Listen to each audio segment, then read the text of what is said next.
Hello people, welcome to the AIP podcast. We're going to have a really quick blast through this morning. I had a few people ask us recently, what is it like to be a fitness instructor? Like what's involved, what happens behind the scene outside of the classes?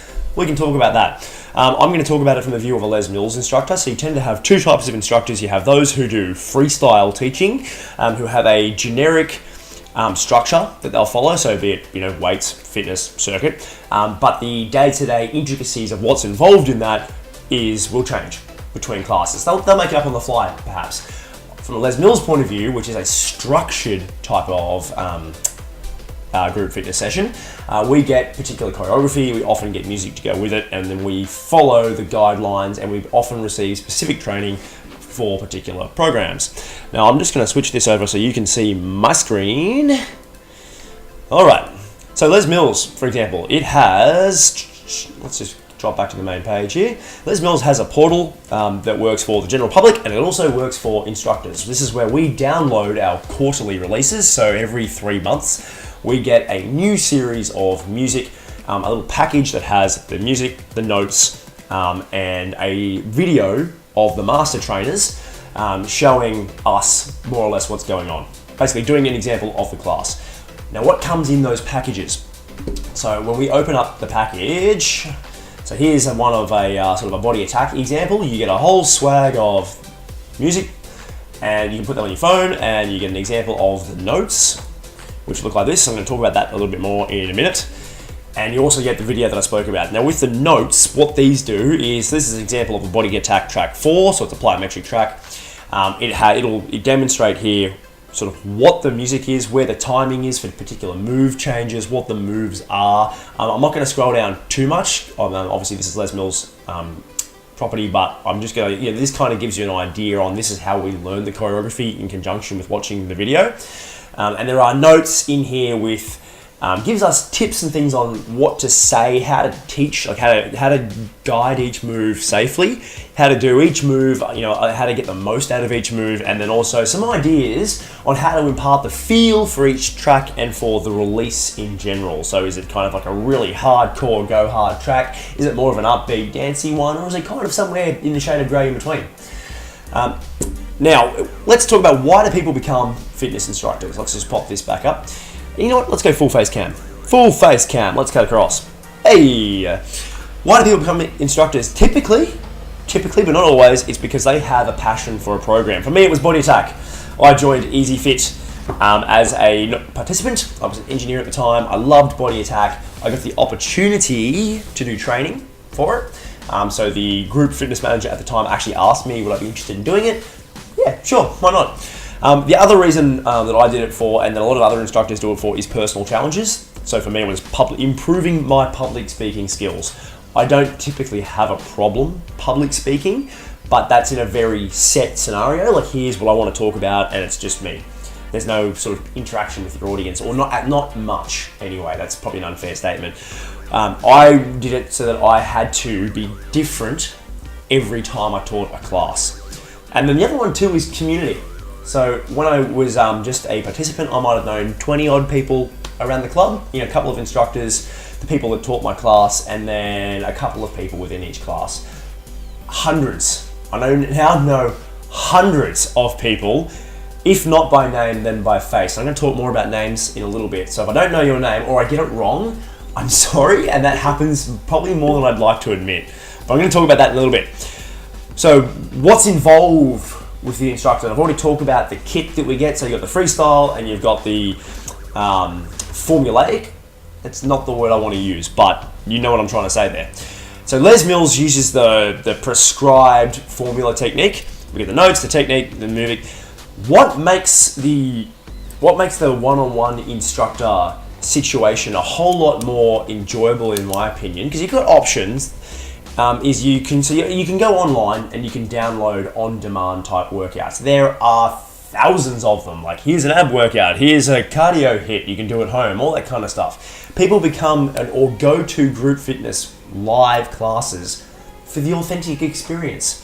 For the experience of, let's just change this back for a sec. Well, not the cut I wanted to use, but that works. For seeing these people, these guys. So like these, you don't know who these people are, but you know who your instructors are. Hopefully you know them by name, they know you by name. You might even talk to them before or after class. And this is in an ideal world, and it's something that we as instructors need to really work on, because it's something that we don't do as well as we often could. You go because every time they give you, they give you the same workout, and you might do the same one for a few weeks, they deliver it in a different way. They will say human things. Whereas if you get a DVD, you'll be doing the workout and you're like, all right, here comes that joke. Oh, there it is, still not funny. Whereas if we say it might not be funny, but we didn't say it last time. And sometimes we do fall into that trap. I have a couple of lines for particular releases and particular songs I love to throw out, and I need to stop doing that. So for my body tech guys in particular, I'm sorry that I do that sometimes. I need to stop doing that. But that's why we love, and that's why I love going to group fitness classes, is because you feel like you are part of the situation. And some instructors are just so good at making you feel like you are personally involved in this experience. People then, the next one people ask me is, what's it like actually teaching the class? Do you make mistakes? Oh yeah. The more you teach, the less you make, obviously, and the better you learn your release, which you should know it inside out by the time you teach it.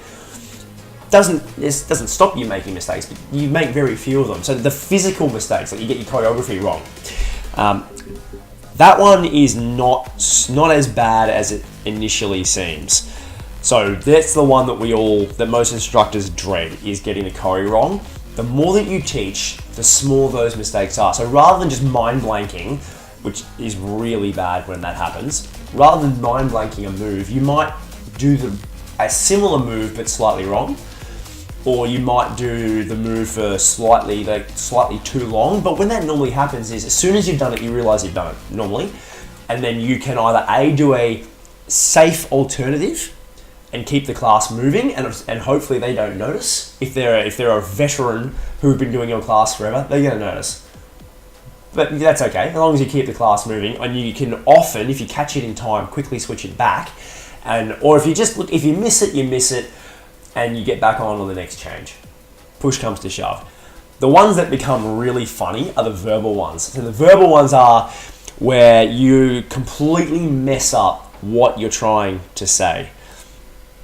So you got your choreography, we pull this up, and in here, especially if you get the move name wrong, so you might be trying to say like, cool, side bounce and burpee combo, we're going to slide across the floor for 4 counts, drop into a burpee, and reset.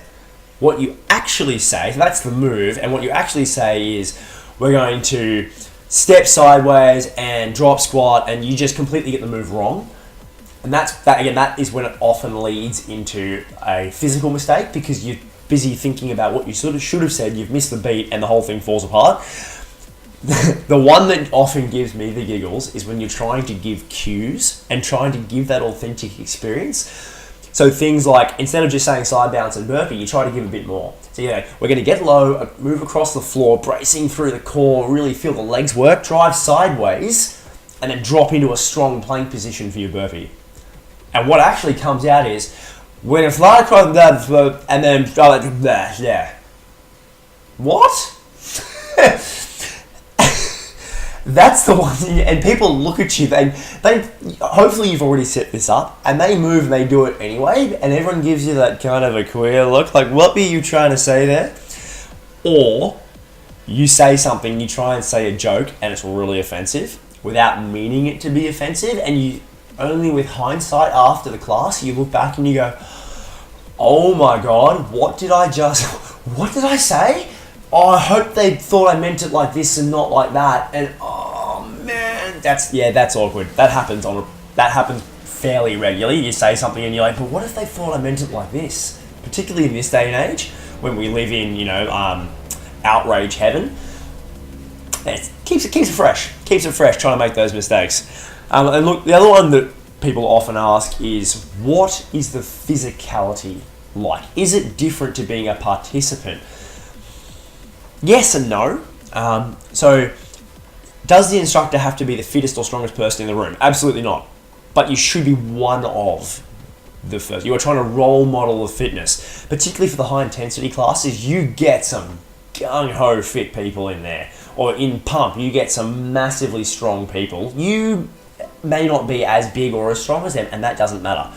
As long as you are giving a good account of the weights, a good example of the weights for your body size, shape, and fitness, and you're demonstrating how the choreography, and you're giving a safe class that people are enjoying, and you're doing a decent weight, yeah, that's fine. That's fine. You don't have to be the fittest person, but you should definitely be one of. The one that most people don't realize, and you only figure this out kind of when you've done training, is how hard it is to talk and do your workout. And particularly for attack, I'm going to use that as an example because that's where I come from, was you get through your attack classes pretty easy. Like you push yourself, and it's not that it's easy, but you get through it without dying quite comfortably. And then all of a sudden you start trying to talk, and you haven't figured out how to talk and breathe and how to space that out yet. And so you push across the floor and you talk, and about 5 sentences into what you're saying, which is probably 4 sentences too many, all of a sudden you realize you've got no oxygen, and everything that's inside your body wants to come out of your body, and you've still got to try and teach a class. That's entertaining the first couple of times that happens, and trying to recover, and often your members will see that and quietly chuckle because they're like, yeah, now you know how we feel. Obviously different classes have different levels of how that happens. Body attack's a good one that you run out of air on if you're not careful. Pump to a lesser degree, but it still happens.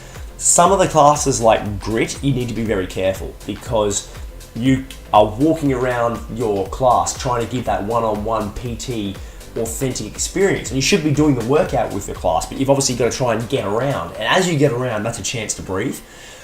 Sometimes you can fall into the trap of just walking and being like, hey, that's good, nice and low, keep going. And there's nothing worse than as a participant when you are melting and leaving your whole soul on the floor and your instructor's cruising around going, you guys look great, come on, push on. And you're like, dude, I am dying here, what are you doing? Shush. Yeah, so you gotta make sure you've gotta be careful to make sure that you are demonstrating how hard and or how easy your workout should be by actually doing the workout. So that's a little bit of an insight into what it can be like to be a fitness instructor. It's a very, very concise summary. But yeah, someone asked me the other day, so I thought, let's make this podcast episode about what that's like. Cool. I've got to go learn some more choreography because there's new releases coming out this weekend. Instructors don't need to do Sudoku or crosswords. I have 6 releases that I need to learn. It's about 4 hours worth of choreography / dance routine. I'm good. My mind's going to explode. I'll see you guys soon. Catch up.